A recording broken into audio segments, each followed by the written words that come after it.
እግዚአብሔር ወይ ማረን፣ አማኑኤል ወይ ማረን። አብይ ጌት ነው። አቤት አቤት፣ ሰላም ናችሁ?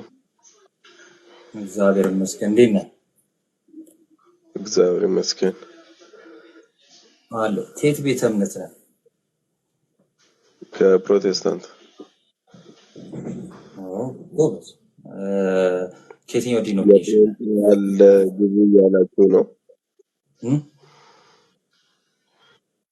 የጴንጤ ያለ ግቡ እያላችሁ ነው? እና አንዴ ጠፋችሁ እኮ። ከየትኛው ዲኖሚኔሽን ነህ? ይሰማል? ይሰማል ድምጼ? ይሰማል። የኔ ይሰማል። ከየትኛው ዲኖሚኔሽን ነህ? የት ነው አምልኮ የምትፈጽመው ወይ ደግሞ ህብረት የምታደርገው የት ነው?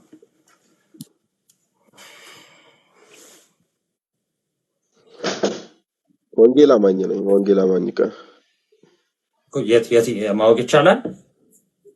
የትኛው ዲኖሚኔሽን ነው ወይ ደግሞ የት እንደሆነ ህብረት እንደምትፈጽም ማወቅ ይቻላል? በጊፍት እየባረኩ ነው። ጊፍት ባረካቸዋለሁ። የምትገቡ ሰዎች ከ100 ኮይን ጀምሮ የምትጠይቁ ሰዎች እናበረታታለን። እየገባችሁ ጠይቁ። በሌላ አካውንት ልምጣ። እኔ ራሴ አስፈላጊ ከሆነ ችግር የለውም።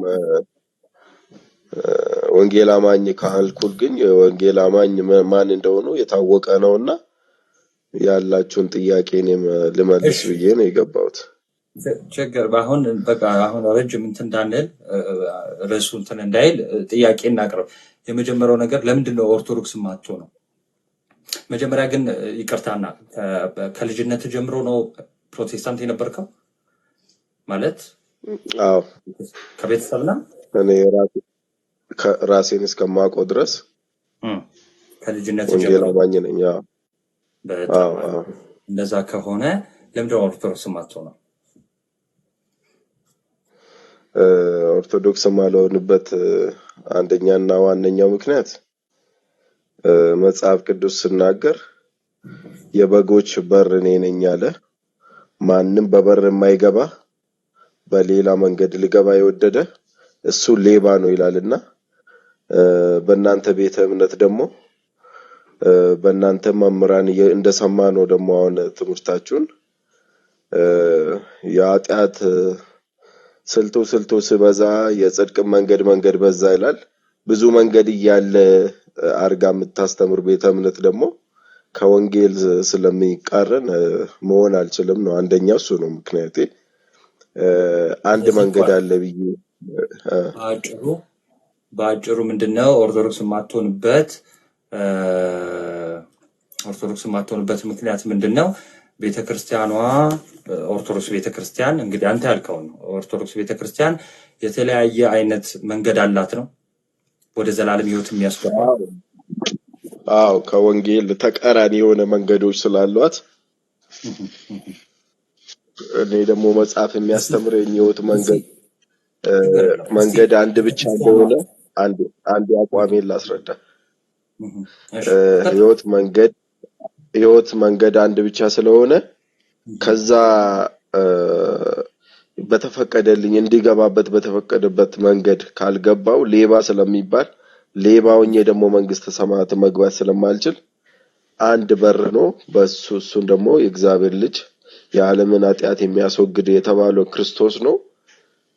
ከዛ ውጪ ያለውን መንገድ ስለማልቀበል በእናንተ ቤተ እምነት ደግሞ ብዙ መንገዶች ስላሉ ያ ነው በቃ እንዳልሆን የሚያደርገኝ። አንዱ በር ላይ የሚመልሰኝ እሱ ነው።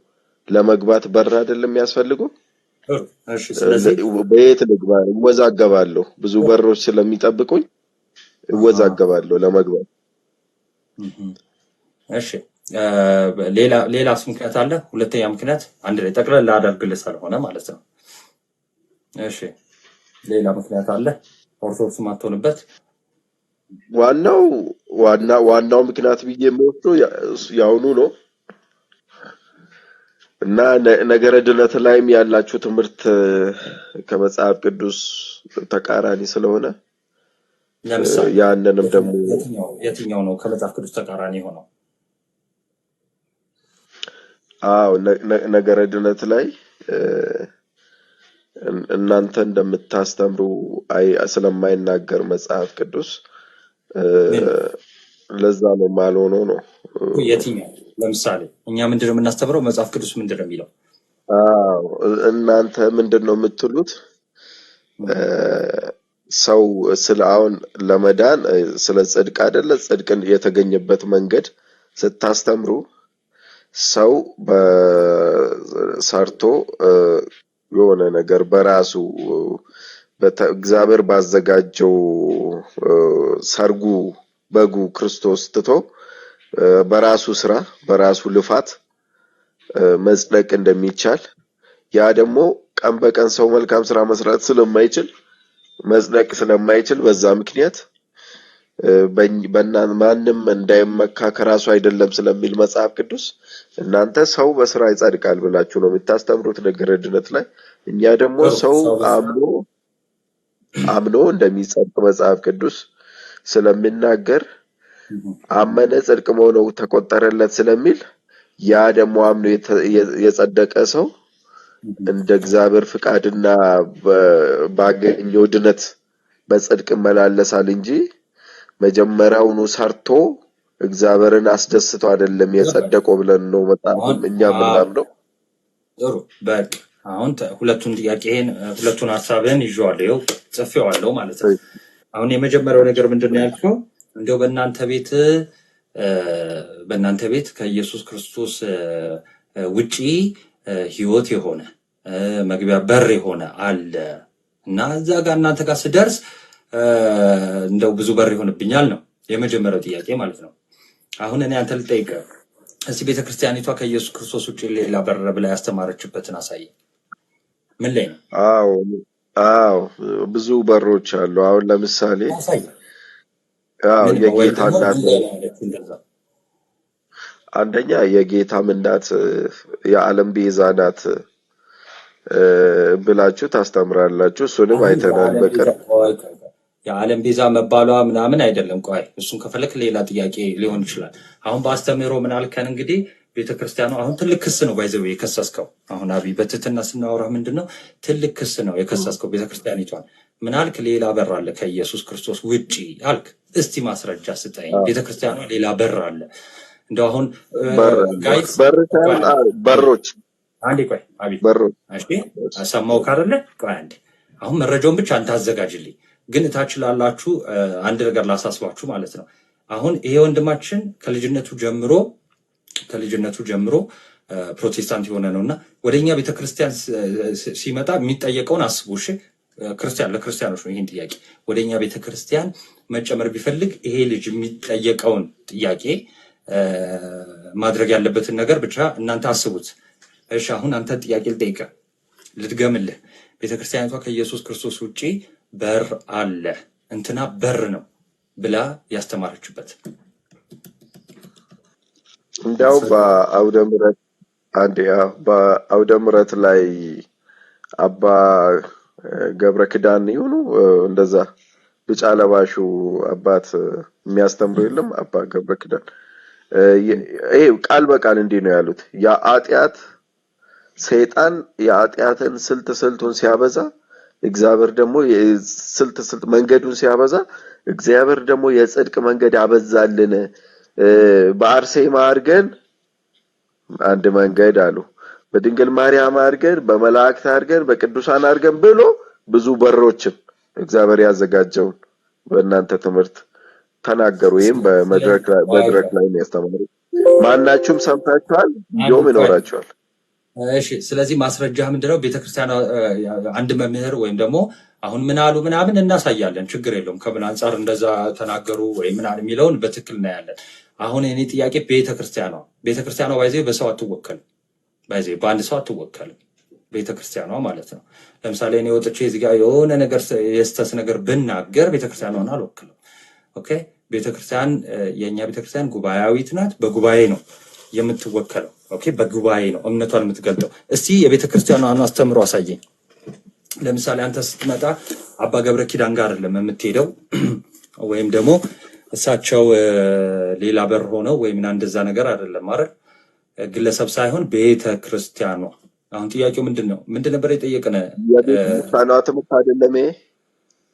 አይ አይደለም፣ ቤተክርስቲያኗ ሌላ በር ከኢየሱስ ውጪ ሌላ በር አይደለም። አለ። አይ አሁን ያልኩት አንተ ያልከው ባይዘው ከራስ የአባ ገብረ ያገናኝ ኪዳን ከዛ አንጻር አይደለም። ለምሳሌ ጥያቄ ልጠይቅህ፣ ራስን ጥያቄ ልጠይቅህ። ንግግሩ ግን ኢየሱስ ትክክል ክርስቶስን ነው ማለት እግዚአብሔር አንዴ ችግር ብቻ የለውም ልመልስልህ። ቆይ እሳቸው ያሉት አሁን ከልመና አንጻር ከጸሎት አንጻር ተናገሩ ማለት ነው።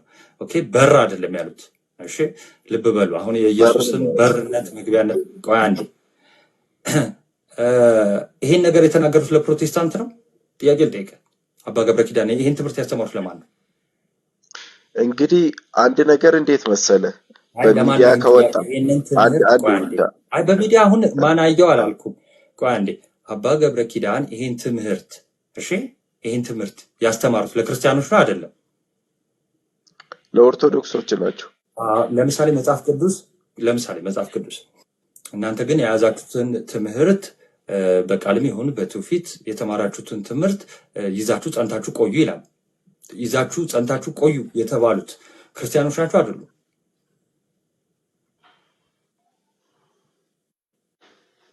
ናቸው አይደሉም? እኔን እየጠየቀኝ ነው። አሁን የኔ ፖይንት ክርስቲያኖች ናቸው ሰው አንዴ አይደለም። ይሄው ሰማው ካረለ መልስልኝ። ክርስቲያኖች ናቸው አይደሉም? ምን የተባሉት መጽሐፍ ቅዱሳችን ላይ የያዛችሁትን ትምህርት ጸንታችሁ ያዙ፣ በያዛችሁት እምነት ጽኑ ቁሙ ተብሎ የተጻፈላቸው ክርስቲያኖች ናቸው። የት ቦታ ነው የምለው አይልም? አይ የት ነው? አይ ለማወቅ ነው እና መጠየቅ እችላለሁ። ወዲህ አንድ ነገር እሺ፣ ቆይ ወደዛ ከመሄዳችን በፊት ባጭሩ የመጀመሪያ አባ ገብረ ኪዳን ለክርስቲያኖች ነው ያስተማሩት አይደለም? ነው አይደል? ኦርቶዶክስ ለክርስቲያኖች ያስተማሩት ትምህርቱ የመጀመሪያው ተደራሾች ክርስቲያኖች ናቸው አይደል? ለኦርቶዶክስ ነው ያስተማሩት። ስለዚህ አንተ ለአንተ አይደለም ማለት ነው። አሁን ወደ ዋናው ጥያቄ ሊሄድ ማለት ነው። ከክርስቶስን ከማመን ውጪ ኃጢአት ሊሰራ ይችላል? ክርስቶስን ከማመን ውጪ በሌላ መንገድ ማለት ክርስቶስን በማመን ኃጢአት ይሰራል? ኦኬ የኃጢአት ስርየት ነው የምትለው? የኃጢአት ስርየት ክርስቶስን በማመን ይገኛል አይገኝም? ይገኛል። እሺ ክርስቶስን ከማመን ውጪ በሌላ መንገድ የኃጢአት ስርየት ይገኛል?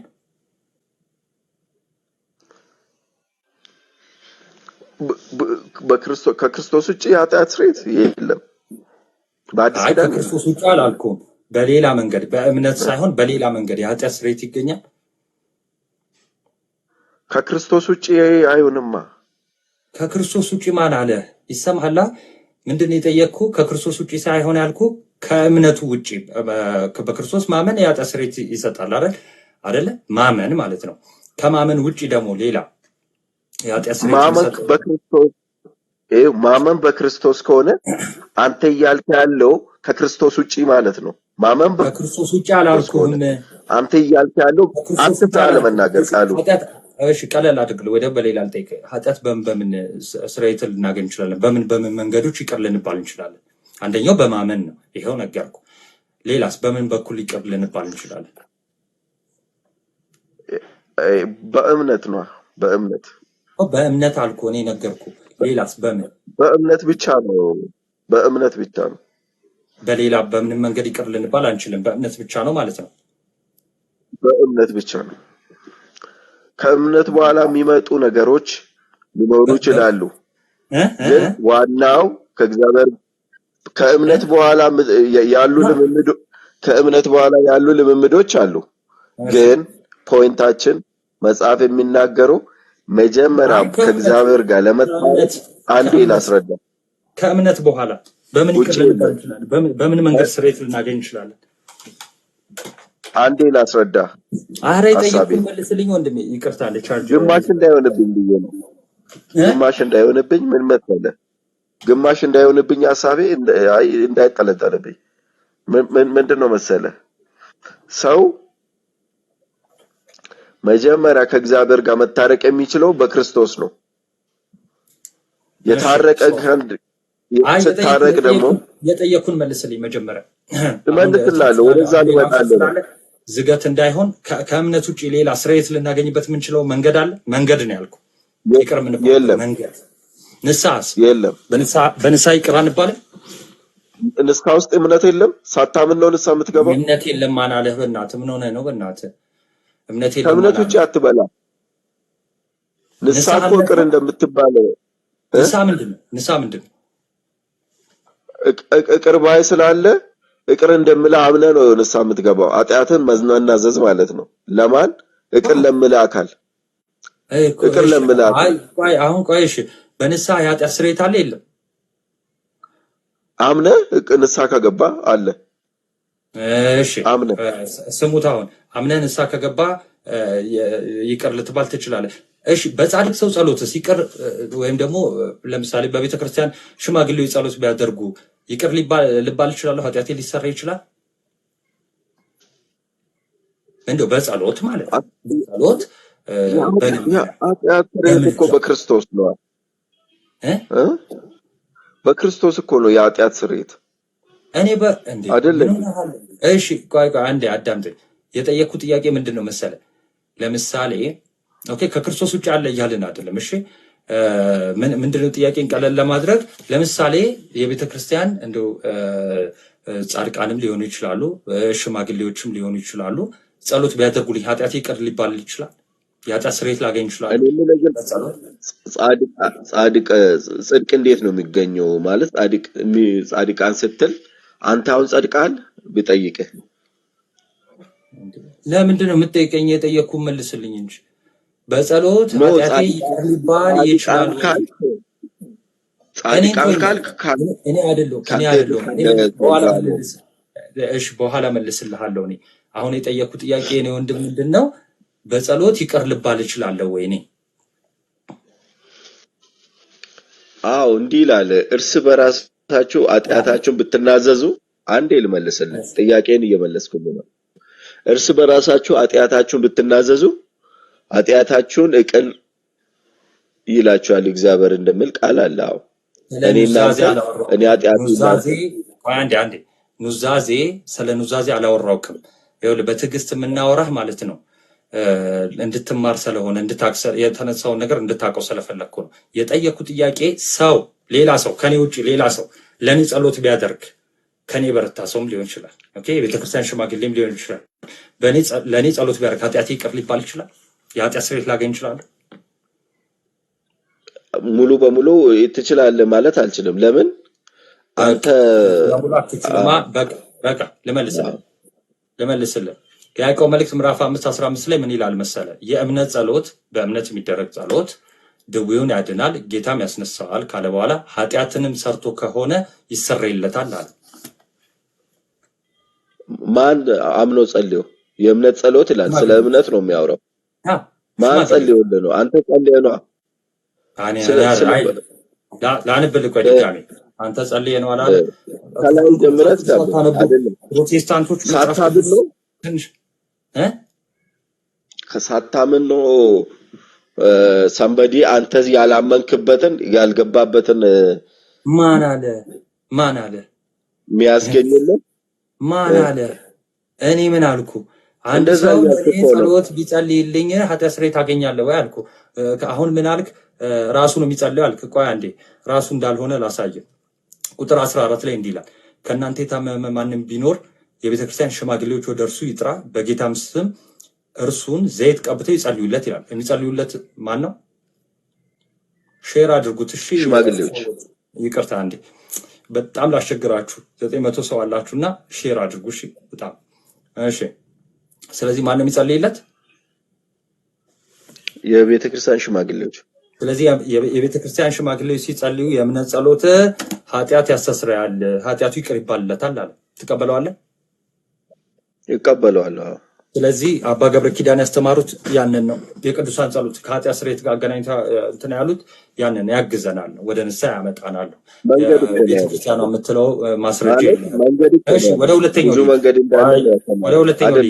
በስራ ይጸደቃል። ቃል በቃል ያሉትን ቪዲዮ እስቲ ማምጣት ከቻልክ አለ ለምን መሰለ አለ አንተ ቪዲዮ ምንድን ነው ቪዲዮ አለ ያሉት? ቆይ አንዴ ቪዲዮ አለ የለኝም። ለምን በቃ ይይዘዋለሁ? ሲኖርህ እናወራለን እሱ ርዕስ ላይ ወደ ሁለተኛው ጥያቄ እንሂድ እሺ በስራ እናንተ ጋር ይጸደቃል በስራ ይጸደቃል ብለሃል መጽሐፍ ቅዱስ በስራ ይጸደቃል የሚል ባሳይ ታምናለህ ማንም እንዳይመካ ከስራው አይደለም ይላል። እሱን የሚያፈርስ መጽሐፍ ቅዱስ ጥቅስ አለ? እሱን የሚያፈርስ አላልኩም። በስራ አይጸደቅም ብለን የምታምነው በስራ ሊጸደቅ አይችልም ብለን የምታምነው እንግዲህ እንዳው በስራ ከሆነስ እንደዚህ በስራ ከሆነስ እንግዲህ እንኪያስ ክርስቶስ ለምን ተሰቀለ ይላል ጳውሎስ። ልትመጻደቅ ነው ማለት ነው። ቆይ በስራ ይጸደቃል አይጸደቅም? አንተን ነው የምጠይቅ መልሽ። ይጸደቃል አይጸደቅም? በስራ በአዲስ ኪዳን ካመጣ ችግር የለውም አምጣልህ። እሺ ያዕቆብ መልእክት ምዕራፍ 2:24 ሰው በእምነት ብቻ ሳይሆን በስራ እንዲጸድቅ ታያላችሁ ይላል። ምን ማለት ነው?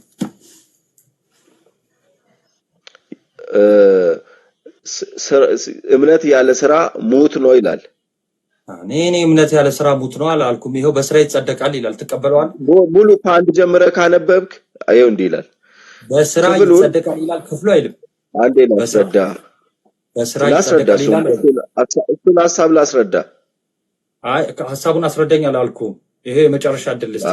በስራ ይጸደቃል ይላል አይልም። ነው አይደለም የሚባል ቦታ አይደለም ወንድሜ። በስራ ይጸደቃል ይላል። አዎ አይደለም የሚል እሺ አዎ አይደለም የሚል አይደለም ብሏል። እሺ ላንብላችሁ እታችሁም ላላችሁ ስሙ። እሺ እና በጣም ሼር አድርጉት። ሙሉ አንብባ ከላይ ጀምር አንብባ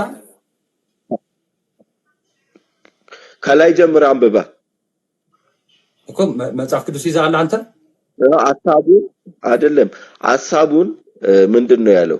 እምነትን ማጣጣል አይደለም እዛ ጋር ያለው። አንዴ ስለ ሐሳቡ አልጠየቅኩም። እዚህ ክፍል ላይ ቁጥር 24 ላይ ሰው በእምነት ብቻ ሳይሆን አይነበብም። እንደዚህ መጽሐፍ ቅዱስ እንደዚህ አይነበብም።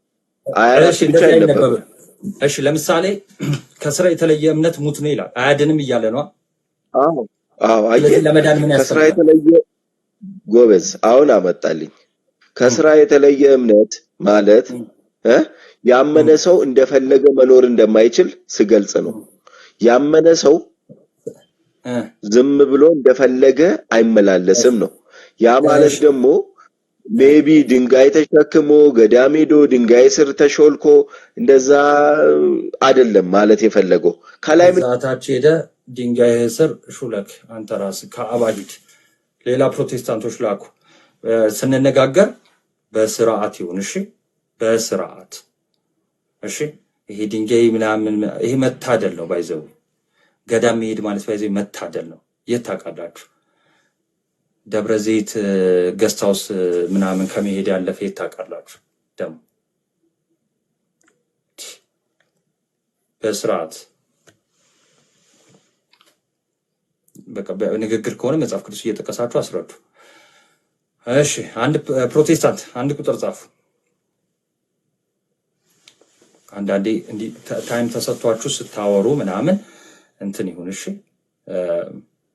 በአክብሮት ስለሆነ በትህትና ስለሆነ የምናወራችሁ እንትን ይሁን። ስቤ ያለው ሙሌ ባይዘዌ ገዳም እንደመሄድ እድለኝነት የለም። እሺ ስቤያችኋለሁ። ከተማ ሙሌ አሜን። ሶስታችሁንም ስቤያችኋለሁ። አንዳችሁ ግቡ።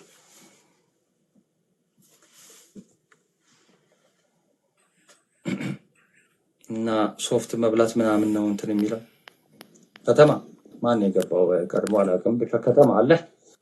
ተወዳጁ ሼር አድርጉልኝ። እሺ በጣም ሼር ቀስቷ ነክታችሁ በቀኝ ያለችውን ሼር እሺ እንዳለ ለመጣላት። እሺ ከተማ አዎ ይሰማል። ከየት ቤተ እምነት ነው? እኔ ፕሮቴስታንት ነኝ። ገና እየገባው ነው። አዲስ ነኝ እና ከኦርቶዶክስ ወደ ፕሮቴስታንት። ኦኬ እሺ። የትኛው ዲኖሚኔሽን ነህ? ኦርቶዶክስ ነበርክ? ኦርቶዶክስ ነበር። ኦኬ እሺ ለምንድን ነው ልጅ ነው ያወረድከው? እነግርሃለሁ። ቆይ የትኛው ዲኖ በትክክል ስለዋራ ነው ያወረድከው? አንተም በትክክል ካወራህ ለምን አወርዳለሁ? የትኛው ዲኖሚኔሽን ነው? ለምንድን ነው የትኛው በትክክል ቆይ ይኸውልህ መጀመሪያ ይኸውልህ ቆይ ዳምጠኛ ነኝ እኮ አዳምጣለሁ። የጠየቅኩህን መልስልኛ። ኦርቶዶክስ ነበርካ አይደል? አዎ ክርስትና ስምህ ማን ነው? አዎ ክርስትና ስምህ ማን ነበር? ኃይለ ሚካኤል፣ በኦርቶዶክስ ኃይለ ሚካኤል። እሺ እሺ፣ እንግዲህ ኮመንት ላይ ጠይቀው ስለተባልኩ ነው። አባታችሁ ነው የሚለውን ጸሎት ታውቀዋለህ በቃልህ? በትክክል አውቀዋለሁ። በትክክል በልልኝ ብለህስ? በልልኝ ብለህ ትልልኛለህ? አይ ትልልኛለህ በልልኝ ብለህ። እሺ በጣም አሪፍ። በኋላ ትልልኛለህ። ቆይ ችግር የለውም። በኋላ ትልልኛለህ። ድንግል ማርያምንም ጨምሬ እልልሃለሁ ከፈለክ። ምን እስከሚለው ነው የምችለው? እስከ ሁሉም እችላለሁ። በቃ በኦርቶዶክስ ከሁሉም የምችለው ምን የምትኖር ስም ይቀደስ። ኧረ በልልኝ አላልኩም። ቆይ ምን እስከሚለው ነው የምትችለው? ምን እስከሚለው ነው የምትችለው? ምን እስከሚለው? እሺ ቶ በቃ ግራ ተገባ። ቶ አይ እስከመጨረሻ ቆይ። ኧረ እኔ በልልኝ አላልኩም። ቆይ በኋላ ነው የምትልልን። እሺ የቤተ ክርስቲያን ዶግማ የምትላቸው አዕማደ ምስጢራትን ታውቃቸዋለህ? ምን ምንድን ናቸው እና ስንት ናቸው? ሚስጥረ ሥላሴ፣ ሚስጥረ ሥጋዌ፣ ሚስጥረ ጥምቀት፣ ሚስጥረ ቁርባን፣ እሺ ሚስጥረ አሁን ይኸውልህ ወደ ሳይሆን አሁን ስለዛ ቀጥለን እናወራበት። ኧረ ቆይ የጠየቅኩ መልስልኛ። እንደ ኦርቶዶክስ ነበርኩ ስላልክ ማወቅ አለብኝ። ቆይ አንዴ ማወቅ አለብኝ እኮ። ማወቅ ስላለብኝ ነበርኩ ካልክ ማወቅ ስላለብኝ ነው የምጠይቅህ ማለት ነው። አሁን ጥያቄ ልጠይቅ ነው። ለምን ኦርቶዶክስ እኔ ከፈለክ ይኸውልህ ወንድሜ ችግር የለውም። ምን ችግር የለውም። አዳምጠኝ። መኖርህ እኮ መጀመሪያ ተጋጋዋ። እኔን አዳምጠኝ። እኔን አትፈነኛ። እየተደማመጣችሁ ቢሆን አንተም ቆይ ሚት አድርጋ እንዴ። እኔ እየጠየቅኩ ስለሆነ ትመልስልኛለህ። ኦርቶዶክስ ነበርኩ ስላልክ መጀመሪያ ኮንፊርም ማድረግ ስላለብን ነው። መኖርህን ማወቅ አለብን መጀመሪያ። አንዳንዶች ሳይኖሩ ነበርኩ ስለሚሉ ነው። እስቲ ከቤተ ክርስቲያን አስተምህሮ ከመጽሐፍ ቅዱስ ተሳስታለች ቤተ ክርስቲያን የምትለው ምኑ ላይ ነው? የቤተ ክርስቲያን አስተምህሮ ላይ ማለት ነው። ከተማ ሚውት ነው።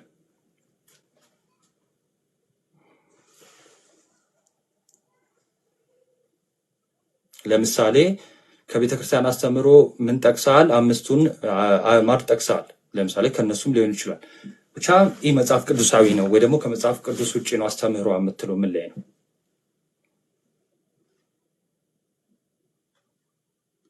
ሚውት ነው። ልላክልህ እንትን ማይክ ልኬልሃለሁ። ኦኬ በለው። ከተማ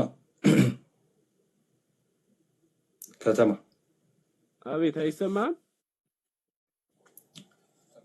አልሰማኝም? የጠየቅኩህን ይሰማል። ምንድን ነው እስቲ ንገረኝ። ይህ መጽሐፍ ቅዱሳዊ ነው የምትለው ከአስተምሯ ወይ ደግሞ ከመሰረታዊ አስተምሯ ከሃይማኖት ማለት ነው። ከመሰረታዊ ከሚስጥረ ጥምቀት ላይ ምን ጥምቀት አያድንም? ይህ መጽሐፍ ቅዱሳዊ ነው። ጥምቀት አያድንም። ኦኬ ጥሩ። ሌላስ? ሌላ ሚስጥረ ቁርባን ላይም እሱ ስህተት አለው። እሱን እስኪ ያየዋለሁ በደምብ። ሚስጥረ ጥምቀትን እንወያይበት። ኦኬ ሚስጥረ ጥምቀት እንግዲህ ወዳጃችን ምንድን ነው ያለው? ከቤተክርስቲያን አስተምሮ ከምንለው በዋነኛ ጥምቀት አያድንም እና ጥምቀት ካላዳነ ጥምቀት ምንድን ነው? ምንድን ነው ታዲያ ጥምቀት ካላዳነ? ጥምቀት እንግዲህ ከአሁን በኋላ ከክርስቶስ ጋር ነው የምኖረው የደቀ መዛሙርትነት መጀመሪያ ነው እንጂ ጥምቀት ለድነት አይደለም። ወይም በጥምቀት ልጅነት አይገኝም። ልጅነት የሚገኘው በእምነት ነው። ለተቀበሉት በስሙ ለሚያምኑት እነሱ የእግዚአብሔር ልጆች እንዲሆኑ ስልጣንን ሰጣቸው ነው የሚለው መጽሐፉ እንጂ በውሃ ተጠምቀው ልጅ ሆኖ አይልም።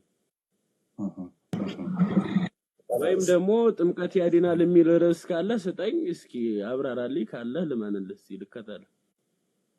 ያድናል የሚል ቃል ለምሳሌ አንደኛ ጴጥሮስ ምዕራፍ 3:21 ላይ ጥምቀት ያድናል ይላል። ትቀበላለህ? እስኪ አውጣው መጽሐፉን አንብልኝ።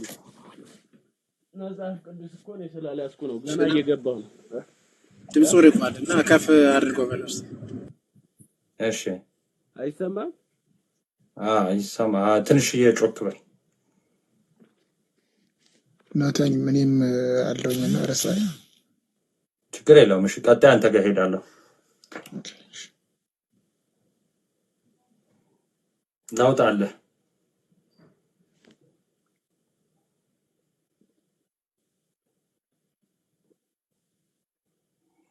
እሺ ይህም ውሃ ደግሞ ማለት ቁጥር 21 ላይ ይህም ውሃ ደግሞ ማለት ጥምቀት ምሳሌ ሆኖ አሁን ያድነናል፣ የሰውነትን እድፍ ማስወገድ አይደለም ማለት። አይሰማም? እስኪ ድገመው። ይህም ውሃ ማለት ጥምቀት ምሳሌ ሆኖ አሁን ያድነናል አለ። ምኑ? ጥምቀቱ። የሰውነት እንደውም የሰውነት እድፍ ማስወገድ አይደለም ማለት።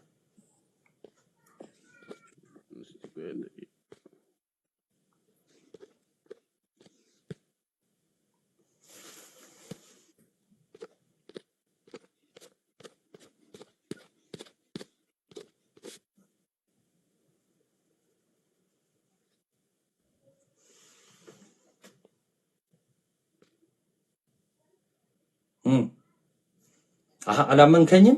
ካሜራ አብርቼ ላሳየህ እንዴ?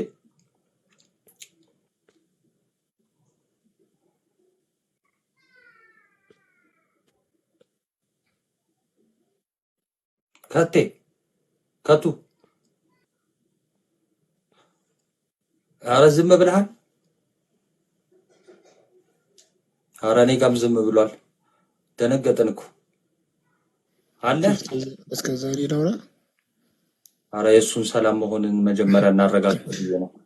በአንድ እሺ፣ ይቅርታ አሜንዬ። ችግር የለውም። ከተማ ደህና ነህ? ሪፖርት እያደረክ ነው? እሺ፣ ዝምታ ነው መልሴ እያላችሁ ጻፉለት። እሺ፣ ሆነ ሪፖርታችሁ እናንተ እንትን አድርጉልኝ። እሺ፣ እሺ። እንዲህ ባሩኪን ነው እንዲያስወረድኩት ሳላቅ። እሺ፣ አሜን። እሺ፣ እንዴት አመሻችሁ? ከየት ቤተ እምነት ነው? እኔ ፕሮቴስታንት ነኝ። ከየትኛው ዲኖሚኔሽን? ቅድም ባወራኸው ላይ ቆይ ደስተኛ እስካሁን ሰምቼ ነበር እኮ እነግርሃለሁ። ስፔሲፊክሊ አንተ ያወራኸው ከስራ ጋር እምነትን እሱን ለማውራት ነው እና ስኮፕ የገባሁት። ቆይ ከየትኛው ነህ? ከየትኛው ዲኖሚኔሽን ነህ ማለት የት ነው ህብረት የምታደርገው ማለት ነው? እሱ ልወቀው ነው እንጂ አንተ ነው የምታወራው። ችግር ሙሉ ወንጌል ቤተክርስቲያን ነው ማለት ነው። በጣም እሺ። ጥያቄያችን ምንድን ነው? ከልጅነት ጀምሮ ነው ኦርቶዶክስ ማነው ፕሮቴስታንት የነበርከው? አዎ ከልጅነት ጀምሮ ነው። ስኮፕ ደግሞ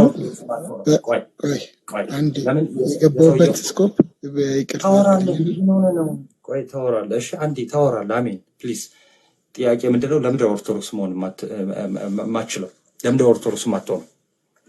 ችግር የለም ታወራለህ፣ እሰጥሃለሁ። ይኸው ያንተ ነው እንትኑ።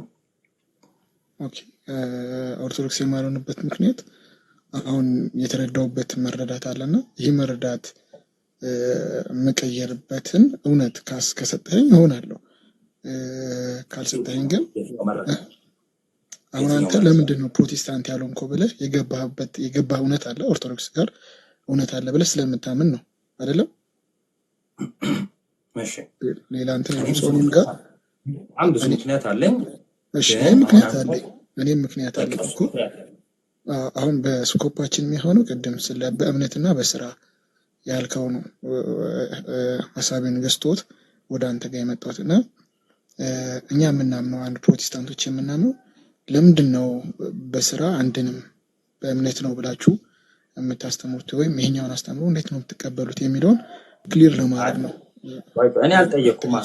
አሁን እናንተ እንዴት ነው ሲጀመር የእኛን መቻውቀ ለምሳሌ እኛ ምንድነው እንዴት ነው ስራ ለምንድነው የሚያስፈልገው የሚለውን መረዳት ታውቀዋለህ ሲጀመር እሱን ገና ማወቅ ስላለብህ አሁን እኛን ተረድተ ነው መጀመሪያ አሁን እናንተ ለምን እንደምትሉ እንዴት እንደምትሉ እናውቃለን። እናንተ ሲባል ባይዘ አንድ አይደላችሁም ብዙ ናችሁ።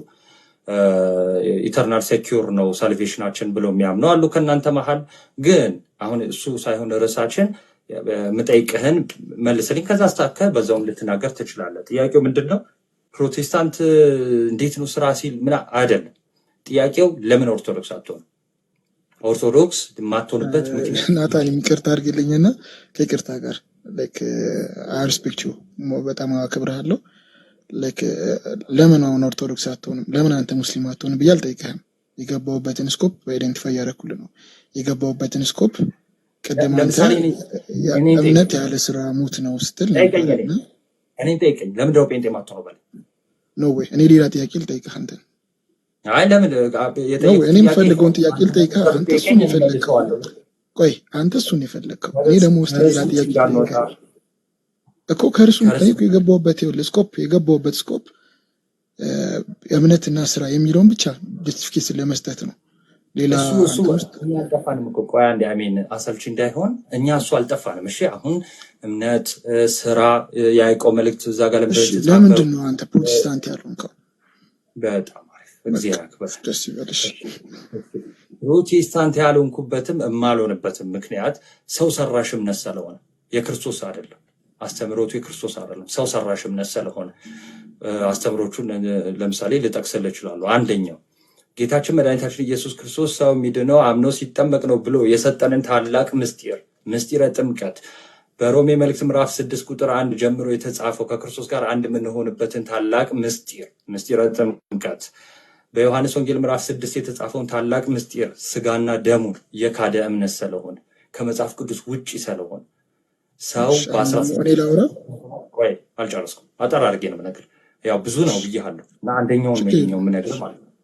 እና ሰው በ16ኛው መቶ ክፍለ ዘመን የሆኑ ሪፎርመሮች ከካቶሊክ ወጥተው ህዝቡን ዲሲቭ ያደረጉበት ወይም ደግሞ ሐሰተኛውን ክርስቶስ የሰበኩበት ተቋም ስለሆነ እኔ ያለሁባት ቤተክርስቲያን ደግሞ የዛሬ 2000 ዓመት የኔ ጌታ ለዓለም ሁሉ ኃጢአት ደሙን አፍሶ ስጋውን ቆርሶ ወደ አባቱ ቀኝ ተቀምጦ ያለባት ቤተክርስቲያን ሰው ሁሉ ለመዳን የሚጨመርባት ቤተክርስቲያን ሐዋርያት የነበሩባት ቤተክርስቲያን ያሉባት ቤተክርስቲያን ኦኬ።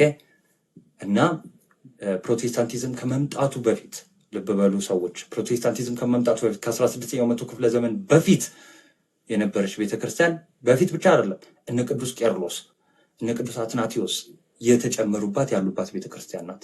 ያቺ የጌታ ቤተክርስቲያን ናት። ኦኬ ያቺ የጌታ ቤተክርስቲያን ናት። ስለዚህ እኔ ያለሁት የት ነው? የጌታ ቤተክርስቲያን ውስጥ ነው። ሰው የመሰረተው ሳይሆን የዛሬ 2000 ዓመት ክርስቶስ በአለት ላይ የመሰረታት ያቺ ቤተክርስቲያን ውስጥ ነው። እሺ ቀጥል። እሺ እኔ ደግሞ ላውራና እድል ስጠኝ እና ፕሊስ ተቋርጠኝ።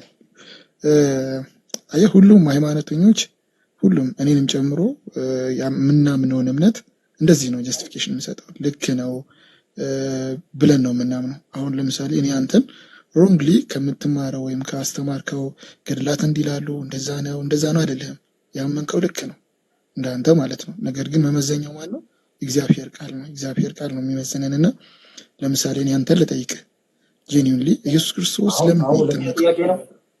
ኢየሱስ ክርስቶስ ለምን ነው የተጠመቀው ብለህ ቆይ ኢየሱስ እኔ እኮ እስከ ጥግ ሰምቻለሁ ግን ለምን ነው ልጠይቅህ ብለህ እኮ ጠየቀኝ እኮ። ቆይ አንዴ ቆንጆ ነገር እኮ ስላልክ ነው። ቆይ አንዴ ምን አልክ ወንድማችን አሜን? ምን አልክ? እንደው አንተ የምትናገረውን ነገር እኔ የምናገረውን ነገር በምንድን ነው የምንመዝነው አልክ? እግዚአብሔር ቃል እግዚአብሔር ቃል ነው አይደለ? ዴፊኒትሊ ለምሳሌ ስለዚህ እንደዛ ከሆነ እስቲ አንተን ሃይማኖትና የኔን ሃይማኖት እንመዝነው እስቲ እዚህ ላይ ደስ ይለኛል። እንደዛ ይችላል። አሁን እንደዚህ እንትን ከምንል ማለት ነው ይቻላል። አሁን ቀደም ካነሳሁት ከጥምቀት ልጀምር። ምስጢረ ጥምቀት ማለት ነው። ይሄ መጽሐፍ ቅዱስ ትቀበለዋለህ? ሙሉ ለሙሉ እቀበለዋለሁ። በጣም አሪፍ። በማርቆስ ወንጌል ምዕራፍ 16 ሰው የሚድነው አምኖ ሲጠመቅ ነው ይላል። ለመዳን ምን ያስፈልጋል አለ ክርስቶስ? አምኖ ሲጠመቅ። አይ ለመዳን ምን ያስፈልጋል አለ ክርስቶስ? ክርስቶስ በአዲስ ኪዳን ላይ ሰው በልቡ ቢያምን በአፉ ቢመሰክር ይድናል ይላል። አይ ነገርኩህ እኮ ክርስቶስ አለው እኮ አንተ የምትፈልገው አየህ መጠመቅ የሚለው እንድነግርህ ነው። ግን መጽሐፍ ቅዱስም ላይም እንደዚህ ይላል። መጽሐፍ ቅዱስም ላይም እንደዚህ ይላል። ሰው በልቡ ቢያምን በአፉ ቢመሰክር ይድናል ይላል። እናየዋለን፣ እሱ እናየዋለን። አሁን የጠቀስኩትን ልክፈትልህና አንዴ ሶሪ እሺ እንትን ያልኩልን እሺ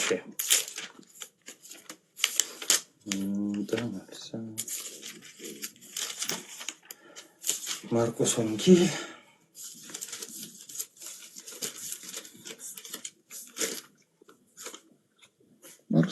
ያመነ ይጠመቀ ይድናል፣ ያላመነ ግን ይፈረድበታል የሚለው ነው። አይ ቲንክ ይኸውና 14 እሺ ትንሽ እሺ የማርቆስ ወንጌል ምዕራፍ 16 ቁጥር 16 መጽሐፍ ቅዱስ ነው ማነበው። ምን ይላል? አሁን በዚህ ቃል ነው እሺ የምናወራው። ሃይማኖታችንን የትኛው አስተምሮ ነው ትክክል የሚለውን አይደለ ምን መዝነው በቃሉ። እሺ 16 እንዲህ ይላል፣ ክርስቶስ ምን አላቸው? ወደ ዓለም ሁሉ ሂዱ፣ ወንጌልን ለፍጥረት ሁሉ ስበኩ ካላቸው በኋላ ያመነ የተጠመቀም ይድናል አለ። አሁን ጥያቄ ልጠይቅ። ይሄን ቃል ይዤ የሚድነው ምን ያደረገ ነው አለ?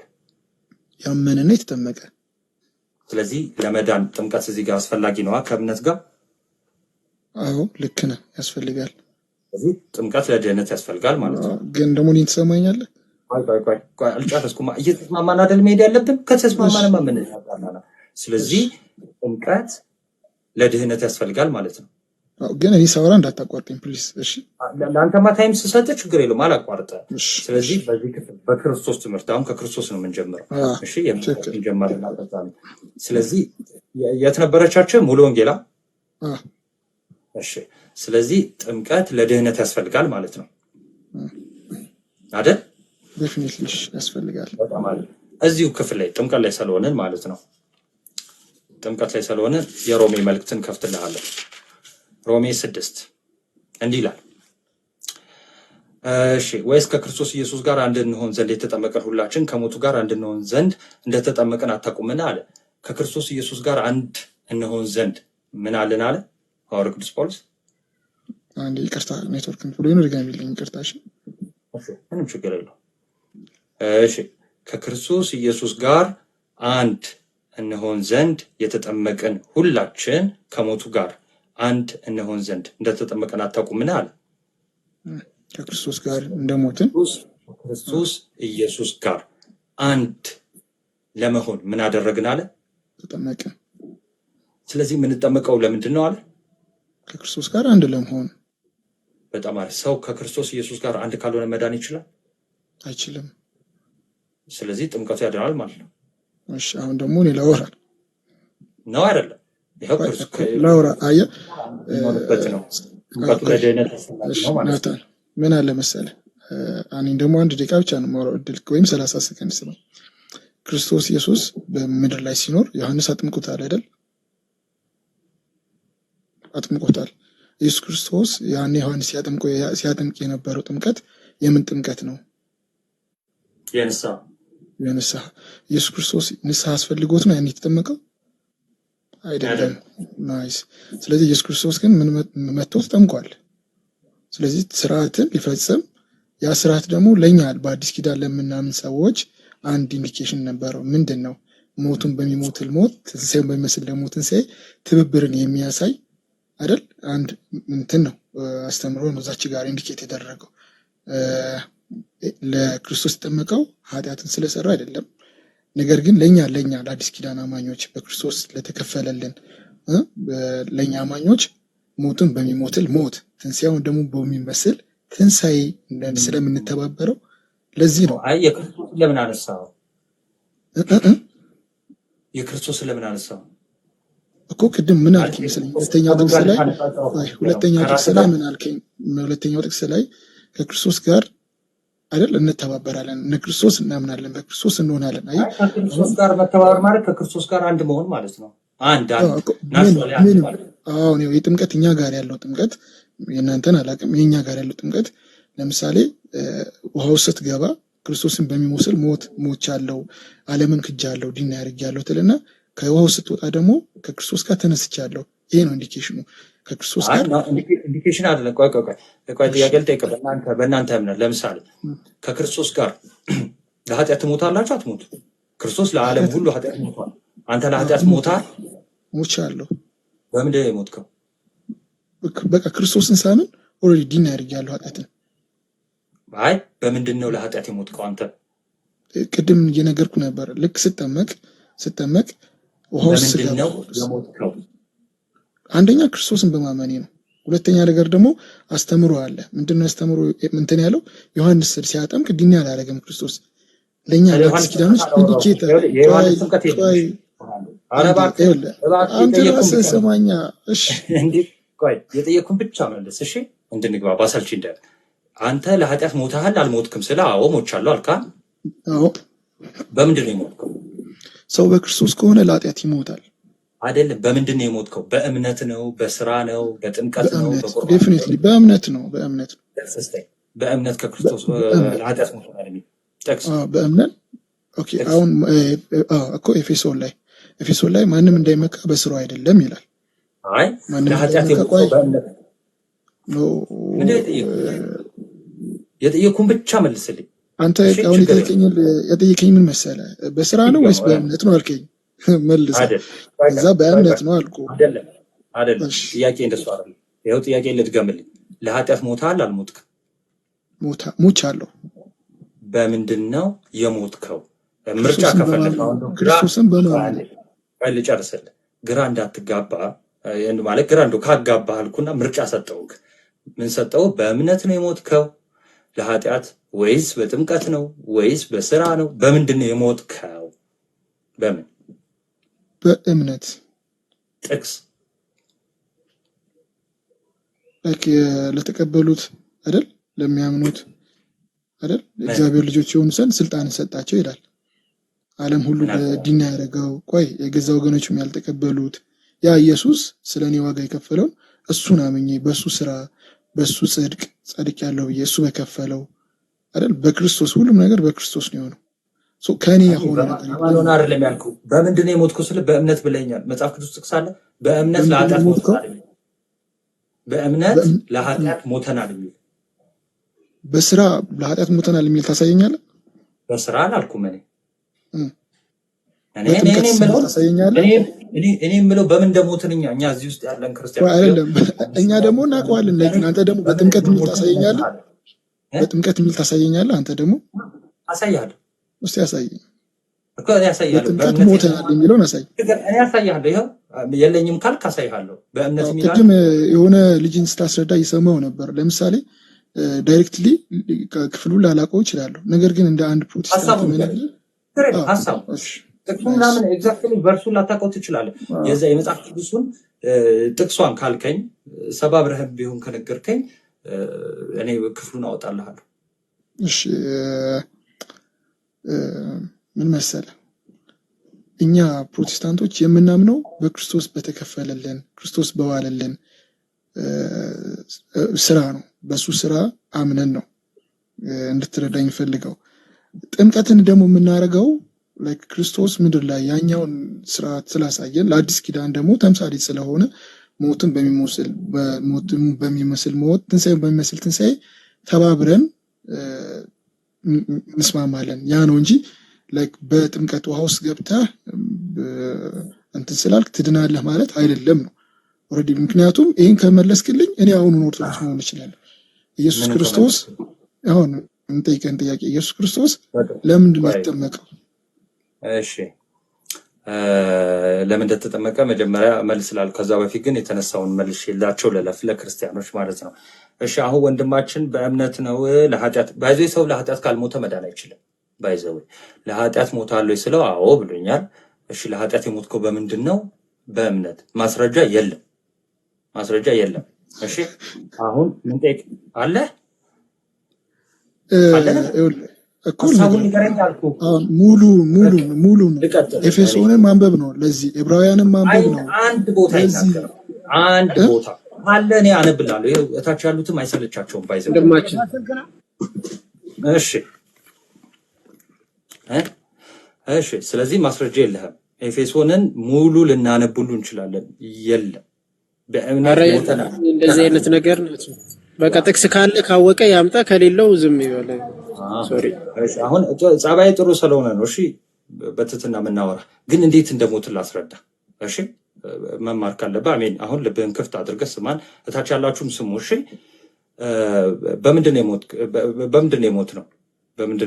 በጥምቀት ቃል በቃል አለ። ቃል በቃል ማለት ነው። በጥምቀት እንዴት እንደሞት ላሳያችሁ። ይኸውላችሁ ክርስቶስ ለዓለም ምንድን ነው የሞተው? እስቲ ኮመንት ላይ ጻፉልኝ። ለዓለም ምንድን ነው የሞተው? ለዓለም ኃጢአት አይደለ? ክርስቶስ ለዓለም ሁሉ ኃጢአት፣ ስለ ኃጢአት ነው የሞተው። ለኃጢአታችን ነው የሞተው አይደለ? የት? መስቀል ላይ ክርስቶስ ለኃጢአት ሞቷል። ለማ? ለሁላችንም ኃጢአት። እሺ ለእኔ ለእናንተ ለሁላችንም ኃጢአት መስቀል ላይ ክርስቶስ ሞቷል። ከዛ በኋላ ሞቶ ደግሞ አልቀረም። የኛ ጌታ ተነስቷል። ኦኬ እኛ ህይወት እንድናገኝ ትንሣኤ እንዲኖረን ጌታችን መድኃኒታችን ኢየሱስ ክርስቶስ ሞቶ አልቀረም፣ ተነስቷል። አሁን ሐዋርያው ቅዱስ ጳውሎስ ይሄን ያዝ ያድርግና ምዕራፍ 6 ላይ እንዲህ ይላል። እዚሁ ምዕራፍ 6 ላይ ነኝ። እሺ ሰው ላስገባ እንዴ። ኦኬ ልቀጥል። አሜን። እየሰማ ነዋ እንዴት በጥምቀት እንደሞትን ማለት ነው። እሺ በዚህ ላይ ብቻ አይደለም፣ ሌላ ቦታ ላይም ሄጄ አሳይሃለሁ። ችግር የለውም እንዳታስብ። ቆላሴስ ላይ ሄጄ አሳይሃለሁ። እሺ እንግዲህ ምን እንላለን? ጸጋ እንዲበዛ በኃጢአት ጸንተን እንኑርን ካለ በኋላ አይደለም ለኃጢአት የሞትን እኛ፣ ልብ በሉ፣ ለኃጢአት የሞትን እኛ ወደፊት እንዴት አድርገን በእርሱ እንኖራለን አለ። በኃጢአት እንዴት እንኖራለን? እንደውም ጭራሽ እኮ ለኃጢአት ነው የሞትን ነው አለ። አሁን እንዴት እንደሞትን ሊናገር ነው ሐዋርያው ቅዱስ ጳውሎስ። ከዛስ ምን አለ? ለኃጢአት የሞትን እኛ ወደፊት እንዴት አድርገን በእርሱ እንኖራለን ካለ በኋላ ወይስ ከክርስቶስ ኢየሱስ ጋር አንድ እንሆን ዘንድ የተጠመቅን ሁላችን ከሞቱ ጋር አንድ እንሆን ዘንድ እንደተጠመቅን አታውቁምን? ከምኑ ጋር? ከሞቱ ጋር። ኦኬ በደንብ ቆይ ክሊር እናደርገዋለን። ምን ይላል? ከሞቱ ጋር አንድ እንሆን ዘንድ እንደተጠመቅን አታውቁምን አለ። እንግዲህ ክርስቶስ በአብ ክብር ከሙታን እንደተነሳ እንዲሁ እኛ በአዲስ ሕይወት እንድንመላለስ። አሮጌ ሕይወት ነበረን አይደለ? አሮጌ ሕይወት ነበረን። ከዛስ በአዲስ ሕይወት እንድንመላለስ አለ። በአዲስ ሕይወት እንድንመላለስ ከሞቱ ጋር አንድ እንሆን ዘንድ በጥምቀት ከእርሱ ጋር ምን አለ? ተቀበርን። መጀመሪያ ከምኑ ጋር ነው? ከሞቱ ጋር ማለት ባይዘዌ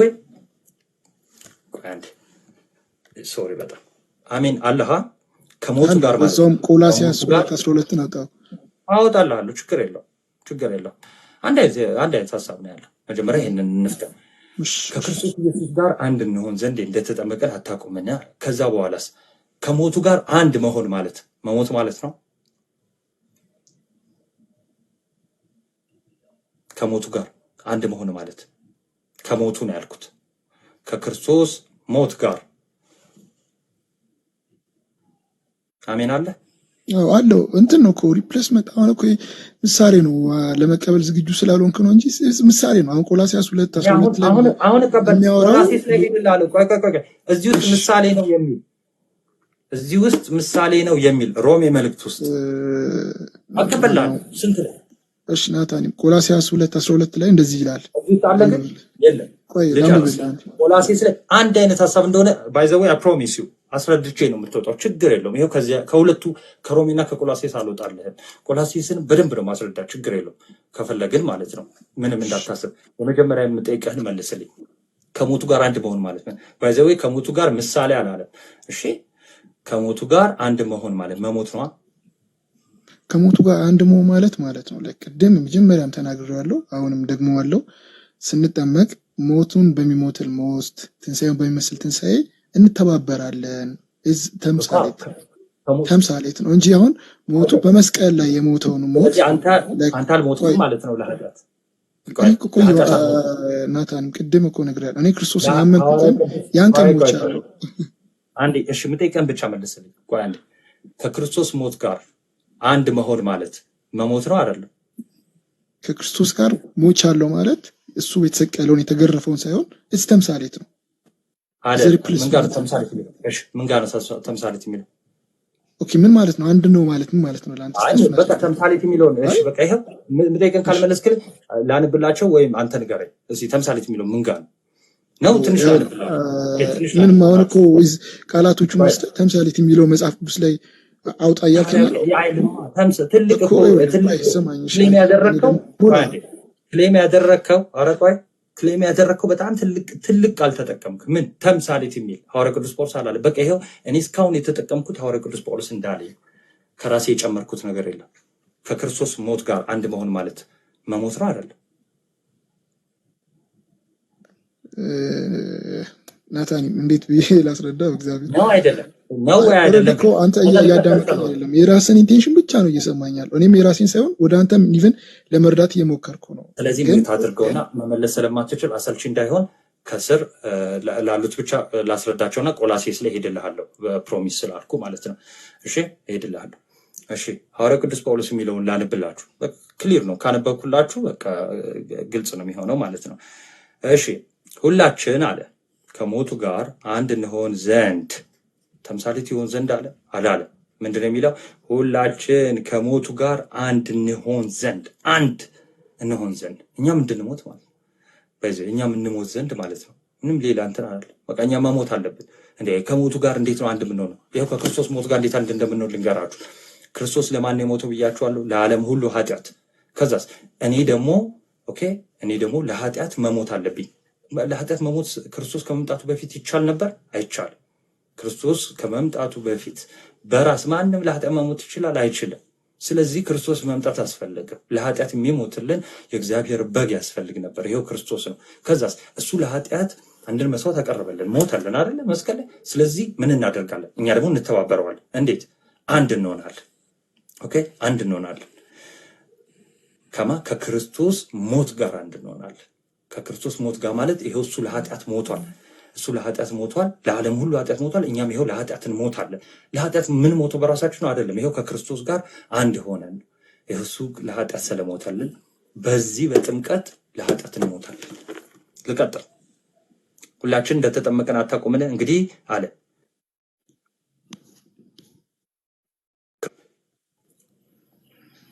አለው አለ ይታያል። ስል ገብቶብኝ ነው። ስለዚህ ክርስቶስ ደግሞ ሞቶ አልቀረም። ምን አለ? በአብ ክብር እንደተነሳ ከሙታን እንደተነሳ እንዲሁ ይኸው እኛ ከክርስቶስ ጋር ሞተን የለ ከዛኛ ደግሞ በአዲስ ሕይወት እንመላለስ ዘንድ ከእርሱ ጋር ተቀበለ። ስለዚህ የተቀበርነው ራሱ በምንድን ነው? በጥምቀት። ይኸው ላንብላችሁ። እኛም በአዲስ ሕይወት እንድንመላለስ ከሞቱ ጋር አንድ እንሆን ዘንድ በጥምቀት ከእርሱ ጋር ተቀበርን። የተቀበርነው በጥምቀት ነው እያለ ነው።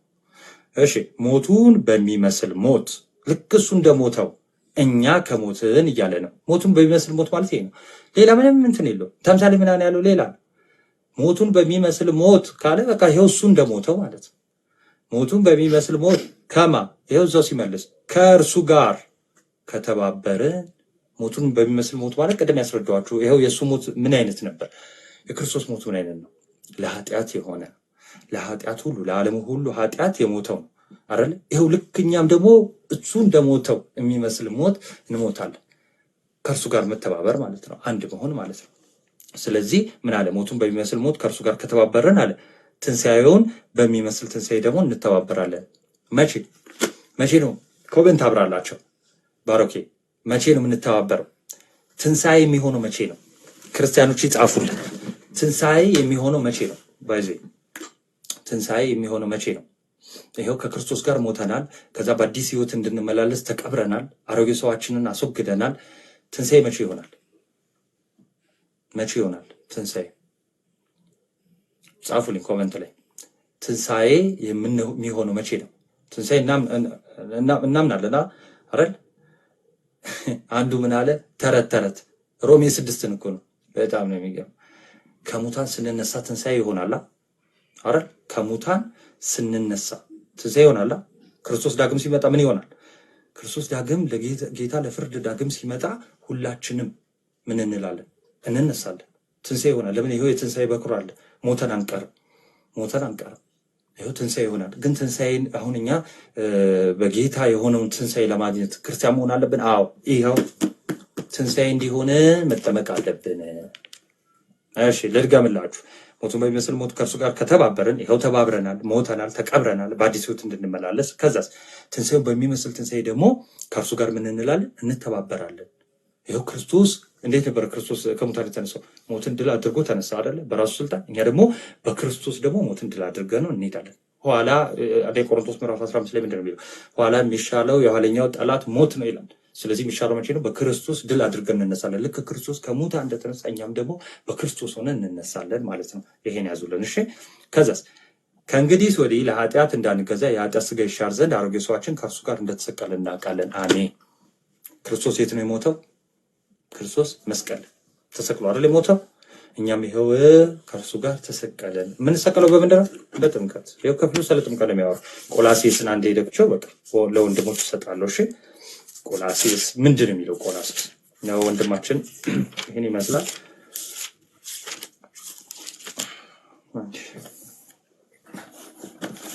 እሺ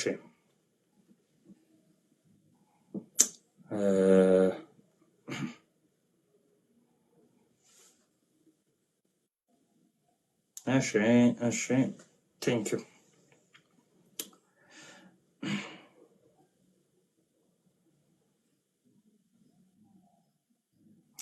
እሺ ከ10 ጀምሮ ላንብላችሁ። ይኸውላችሁ ቆላሴስ 2:10 ጀምሮ ላንብላችሁ ማለት ነው። 9 ጀምሮ። እሺ በእርሱ የመለኮት ሙላት ሁሉ በሰውነት ተገልጦ ይኖራል ካለ በኋላ ለአለቅነትና ለስልጣናት ሁሉ ራስ በሆነ በእርሱ ሆናችሁ ተሞልታችኋል አለ። ኦኬ ተሞልታችኋል አለ። 11 ላይ ምን ይላል መሰለህ?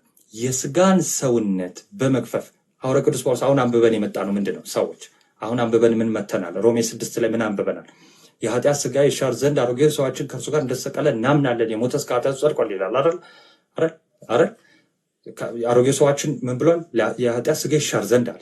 የኃጢአት ሥጋ ይሻር ዘንድ የሚለው ይሄ አሮጌውን ሰው አዳማዊ ማንነታችን፣ ይሄ ከመሞታችን በፊት የነበረው አዳማዊ ማንነታችን፣ ክርስቶሳዊ ያልሆነ ማንነታችን ማለት በምንድን ነው ብሏል? በጥምቀት አይደል? እሱን እዚሁ ጋር በጥምቀት እንደሆነ አሳያቸዋለሁ። ስለዚህ ምን አለ? ሮሜ 6 ላይ እንድታገናኙ በደንብ ስለፈለግኩ ነው። የኃጢአት ሥጋ ይሻር ዘንድ አሮጌ ሰዋችን ከእርሱ ጋር ምን አለ? ተሰቅሏል አለ። ኦኬ እንድትሰቀል እናምናለን ብሏል። እሺ ምን ይል ዘንድ? የኃጢአት ሥጋ ይሻር ዘንድ። የኃጢአት ሥጋ ይሻር ዘንድ። የኃጢአትን የሻረው ክርስቶስ በምንድን ነው? ኃጢአትን የሻረው በሞቱ በመስቀሉ አይደለ? በሞቱ አይደል? ልክ እኛ የኃጢአት ሥጋችን የሚሻረው ይሄው በሞት ነው። በክርስቶስ። እንዴት ሆነ? በክርስቶስ ሆነ። እንዴት? በጥምቀት ስንጠመቅ ከክርስቶስ ሞት ጋር አንድ እንሆናለን። ለኃጢአት እንሞታለን። አሮጌውን ሰው እንገለዋለን አይደል? ይደመሰሳል፣ ይጠፋል ማለት ነው። እና በሌላ ምሳሌ አድርጌ በኋላ እነግራችኋለሁ ጥምቀት ላይ ማለት ነው። እሺ ልመልስልህ። 11 ላይ እንዲህ ይላል ቆላሴስ 2:11 ምን አለ? የስጋንም ሰውነት በመግፈፍ በክርስቶስ መገረዝ የስጋን ሰውነት በመግፈፍ በእጅ ባልተደረገ መገረዝ በእርሱ ሆናችሁ ደግሞ ተገረዛችሁ ይላል። በእጅ ያልሆነ መገረዝ አለ። ኦኬ በእጅ ያልሆነ መገረዝ ምንድን ነው? በእጅ የሆነ መገረዝ አለ ማለት። በእጅ የሆነ መገረዝ ምንድን ነው? በብሉይ ኪዳን ለአብርሃም ምልክት ይሆን ዘንድ ኦኬ ምልክት ይሆን ዘንድ። የምን ምልክት? የኮቨነንቱ ወይም የኪዳኑ። ኪዳን ማለት ስምምነት ማለት ነው። እሺ ኪዳን ማለት ስምምነት ማለት ነው። እግዚአብሔር ከሕዝቡ ጋር በጣም በተለያየ ጊዜ በብዙ መንገድ ስምምነት ያደርጋል። ለምሳሌ የመጀመሪያው በምንድን ነው? ከነ ኖህ ጋር ከነ ሙሴ ጋር እንደዚህ ስምምነት ሲያደርግ አይተናል። ቃል ኪዳን ሲገባ ማለት ነው። ከአብርሃም ጋር ቃል ኪዳን ገብቷል አይደል? ኮቨነንት አለ አይደል? የአብርሃም ኪዳን አለ እና የኪዳኑ ምልክት ምንድን ነው? መገረዝ ነው። ምንድን ነው መገረዝ? ወንዶች በ8 ቀናቸው ሕፃን ከሆኑ ትልቅ ከሆኑ በትልቅነታቸው ብቻ እስራኤል ሆይ ስማ እግዚአብሔር አምላክ አንድ ነው የሚል ይመሰክሩና ይገረዛሉ። ለዛ ነው እግዚአብሔር ምን አለው አብርሃምን? በቤት ያለ ወንድ ልጅ ሁሉ ባሪያም ለምን አይሆንም? ልጅህም የራስህም ዘር ለምን አይሆንም? ይገረዝ፣ ወደ ኮቨነንቱ ይግባ የሚል ትእዛዝ ሰጥቶታል። ስለዚህ መገረዝ ማለት በብሉይ ኪዳን በእጅ የተደረገ ነው። እንዴት?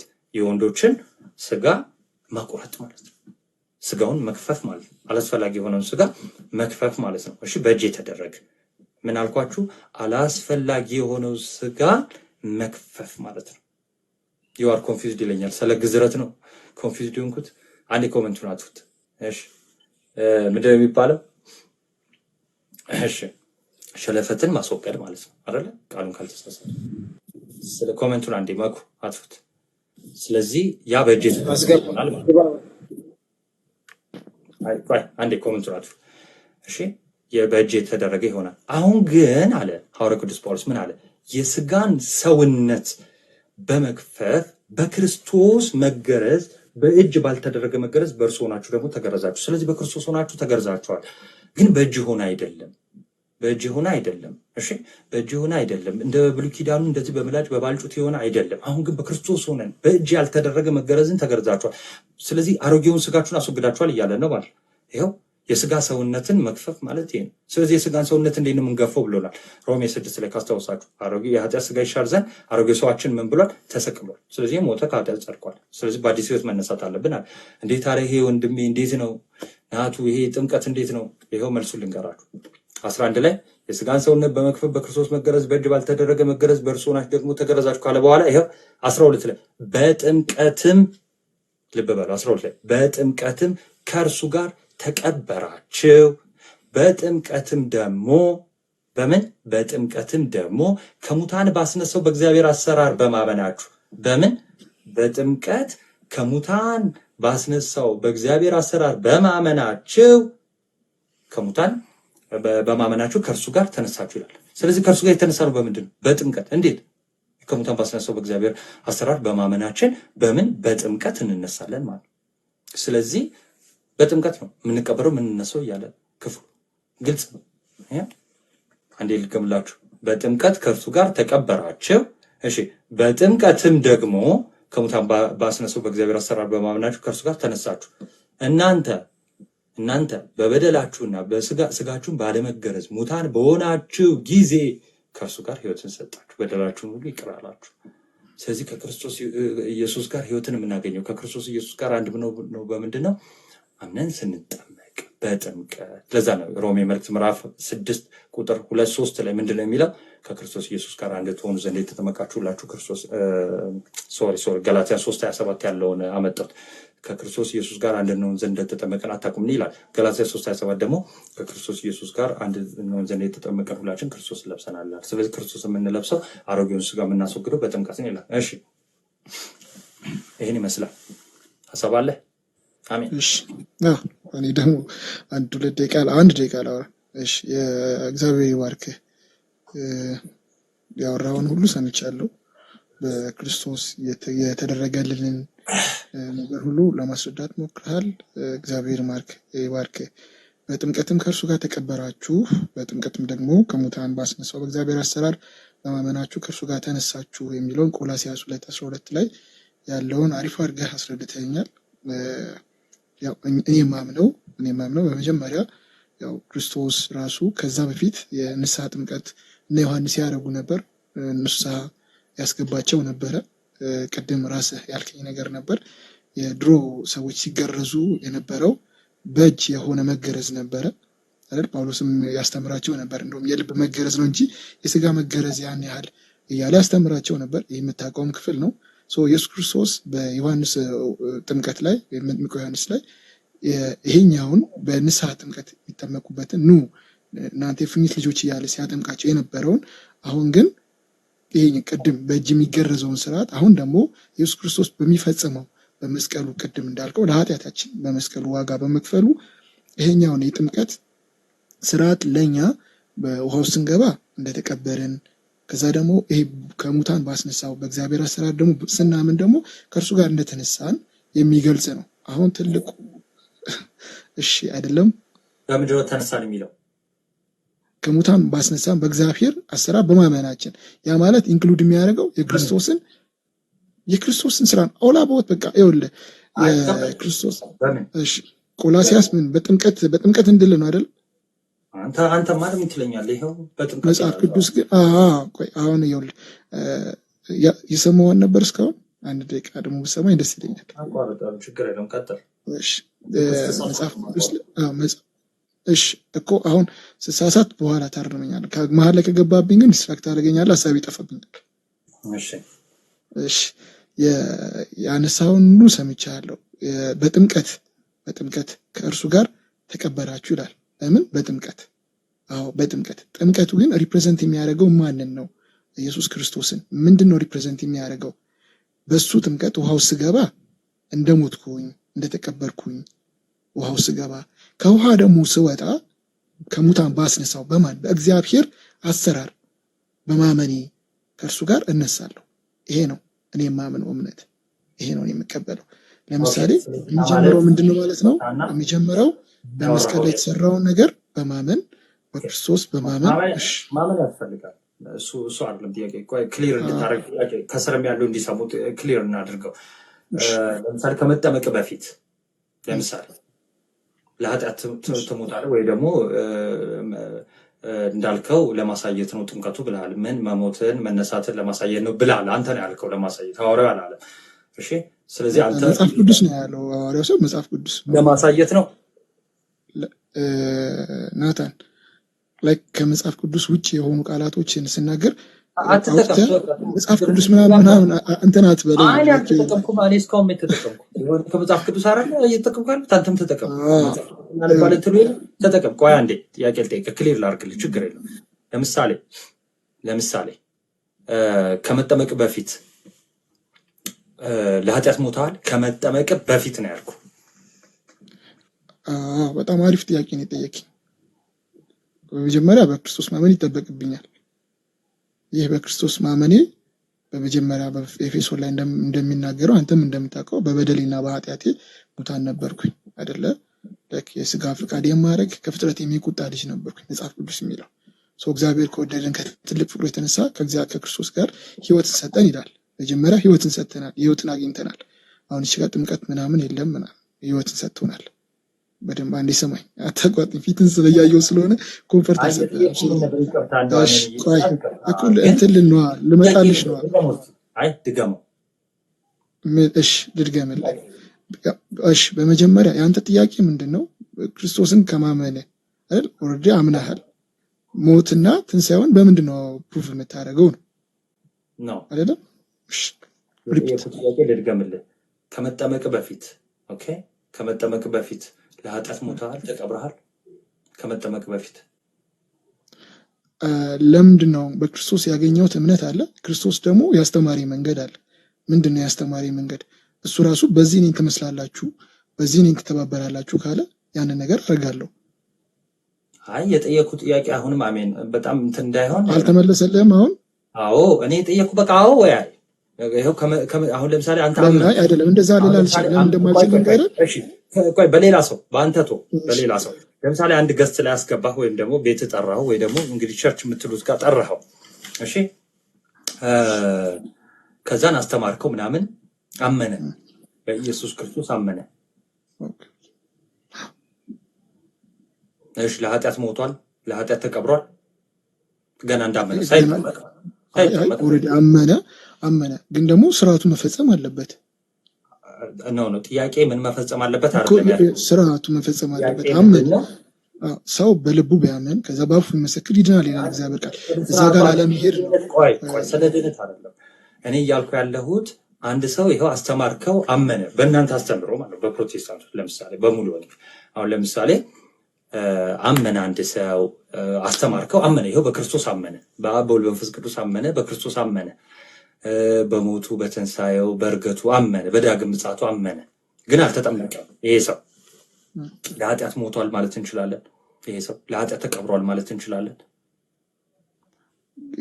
እኔ አሁን ባለኝ በዚህች እውቀት ማለት ነው መጠመቅ አለበት ብዬ አምናለሁ። ምክንያቱም ክርስቶስ ራሱ ይህንን ነገር ፈጽሞታል። አልተግባባንም። እሺ ይሄ ሰው ለኃጢአት ሞቷል አልሞተም? በቀችን ብቻ መልስ። ሞቷል በክርስቶስ ስላመነ ሞቷል።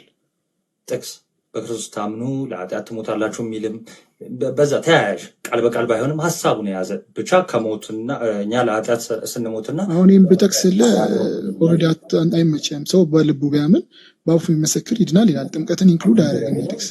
ሰው በልቡ አምኖ በአፉ የሚመሰክር ይድናል አለ። አዎ። ስለዚህ የሚድነው ሲመሰክር በልቡ አምኖ አንድ ሰው ሲመሰክር ይድናል አለ። አዎ ይድናል። ጥምቀትን ግን ኢንክሉድ አያደርግም። ምን ማለት ነው?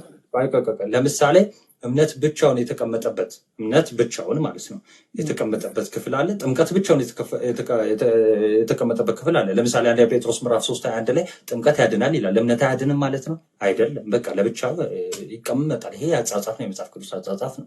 እኔ የጠየቅኩ ግን እሱን አይደለም። እስቲ ይሄው በእምነት ሞትን ሐዋርያው ቅዱስ ጳውሎስ የትኛው ክፍል ላይ እስቲ ክፍሉን ችግር የለውም ሐሳቡን ከነገርከኝ ይበቃል። በእምነት ሞቻለሁ ይላል ማለት አልገባኝም። በእምነት ሞቻለሁ ማለት ላይካው ጳውሎስን ላይፉን ማየት እንችላለን አይደል? ህግንም የሚያውቅ በጣም ብዙ ለክርስቶስ አያስፈልግም የምታውቀው ነው። ስለዚህ ለኃጢአት ናታን የሆነ አምሶሪ ከይቅርታ ጋር የሆነች ሰከንድ 30 ሰከንድ እንኳን ለመስማት ፈቃደኛ ብትሆን አይ በቃ ምንም እንትን ነው። ይኸውልህ መጽሐፉ አሁን በጣም ከስርም ማሰልች ነው የሚሆነው። ሻሚኒ በጣም ነው መጽሐፉ መጽሐፉ እንደሚል እንጋር ይኸው በጥምቀት ሞትን ይላል። እንግዲህ በጥምቀት ተቀበርን ይላል። በጥምቀት ነው ይላል። እንግዲህ እሺ አሁን በቃ እንደዚህ ብለን እንዝጋው። ለመዝጋት ያክል ለሌላ ጊዜ ለመዝጋት ያክል እንደዚህ ብለን እንዝጋው። በጥምቀት በእምነት የሚለውን ይዘና እናንተ እሺ እንደዚህ ብለን እንዝጋው እና ለወንድሙ ሜቢ አለ ይሰማል። እሺ ይሰማል። እሺ አሜን። ሰላም ብያችኋለሁ ሁላችሁንም። ያው የተጠየቀው ጥያቄ በነገራችን ላይ ከመጽሐፍ ቅዱስ አንደኛ የለም። ምን የሚል ነው የሌለው? ለኃጢአት የምንሞተው ልክ ስናምን በቅጽበት ስናምን ነው የሚል የለም። ስለዚህ ሰው ሲታምኖ ሲጠመቅ ለኃጢአት እንደሚሞት መጽሐፍ ቅዱስ 3 ቦታ በጣም ብዙ ቦታ ልናገኝ እንችላለን፣ ልንጠቅስም እንችላለን። ለማንኛውም ይሄ ስለሌለ ማለት ነው። ግን እኔ ወደ አንድ ጥያቄ ልጠይቅ። አሜን ሬዲ ኮንክ ሌላ ሰው ተቀበሉ። በቃ እታች ያሉ ሰልቻለሁ። ሌላ ሰው ተቀበሉ። መኩዬ አንድ ጥያቄ እስቲ። እሺ ቀጥል። አንድ ጥያቄ ብቻ። ሜቢ አሁን ከምታምነው ውስጥ አንዱ ሁለታችሁ አንተ ሙሉ ወንጌል ነህ? አሜን። አንተ ሙሉ ወንጌል ነህ። ሁለታችሁ መጽሐፍ ቅዱስ ብቻ ትላላችሁ። መጽሐፍ ቅዱስ ብቻ ትላላችሁ። መካነ ኢየሱስ እና አንተ ማለት ነው። መካነ ኢየሱስ ይሄንኑ ጠቅሶ የዮሐንስ ወንጌል ምዕራፍ 3 ቁጥር 16 እና የሐዋርያ ሥራ ምዕራፍ 2 ቁጥር 48ን ጠቅሶ ሁለቱን ጠቅሶ ለድህነት ነው ብሎ ነው የሚያምኑት። ለድህነት ማለት መካነ ኢየሱስ። አንተ ደግሞ አይ ለድህነት አይደለም ጥምቀት። ማን ነው ከሁለታችሁ ትክክል? በምን ዳኛነት ነው? እስቲ ሁለቱንም ክፍል አንብብልኝ አውጥተህ። በደንብ ስማኝ። ሁለቱንም ክፍል አውጥተህ አንብበው፣ ችግር የለውም። ከመጽሐፍ ቅዱስ አውጣና አንብበው። ምንድን ነው የሚለው? አይ ባጭሩ ምንድን ነው እያለ ያለው? ባጭሩ ይኸው መካነ ኢየሱስ ለምሳሌ ጥምቀት ለድህነት ትላለች መጽሐፍ ቅዱስ ጠቅሳ።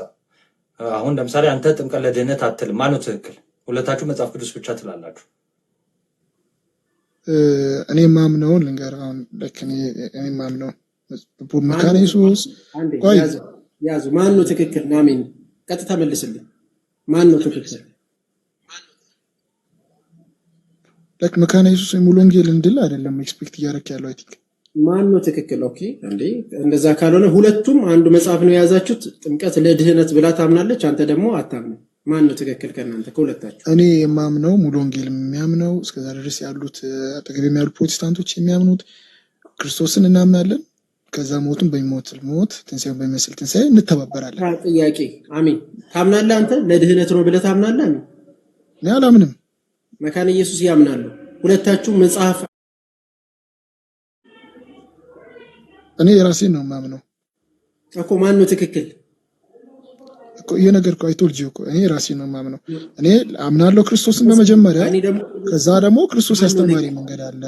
ቆይ ዲያቆን ለካው ለምሳሌ ቆይ እንደዚህ አይነት ጥያቄዎችን ለከኔ መጠየቅ ስለማልፈልግ ለምሳሌ አሁን ወይት እድስተኛ አንዴ ይሄው እድል ሰጠው። ቢወርድ ነው ይሻላል።